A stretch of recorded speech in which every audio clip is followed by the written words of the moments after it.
Consistency যে আজকে day 12 ঘুম থেকে উঠে ব্রাশ করে একটু বালিশগুলো সাইড করে নিলাম। আমার দ্বারা ভাই বিছানা অত ভালো গোছাতে পারি না আর চেষ্টাও করি না।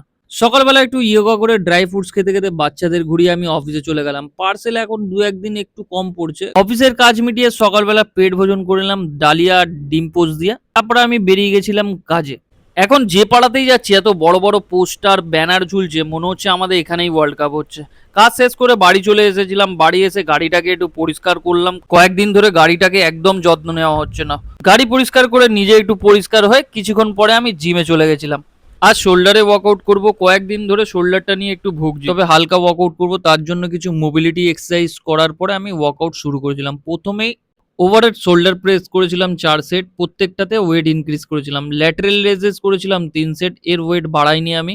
ফ্রন্ট ডেল ডাম্বেল রেজেস এটাতেও আমি ওয়েট বাড়াইনি, সেম ওয়েটে ওয়ার্কআউট করেছিলাম। রেয়ার ডেলের জন্য একটাই এক্সারসাইজ করে আমি তারপর ট্র্যাপসে চলে গেছিলাম। ট্র্যাপসের জন্য আমি এই এক্সারসাইজটাই করে থাকি। এটা একটা সেট করে লাস্টে আমি অ্যাবস করে আজকে ওয়ার্কআউট শেষ করে আমি ঘরে চলে এসেছিলাম। আজকে একটা নিমন্ত্রণ বাড়ি ছিল ভাই। হ্যাঁ, প্রত্যেক মাসে আমার কোনো না কোনো জন্মদিন, মুখে ভাত, কিছু না কিছু নিমন্ত্রণ লেগেই থাকে। রাতের ডিনার কমপ্লিট করে আজকের দিনটা আমি এখানেই শেষ করছি। দেখা হচ্ছে ১৩ নম্বর ডেতে। Tata, good night.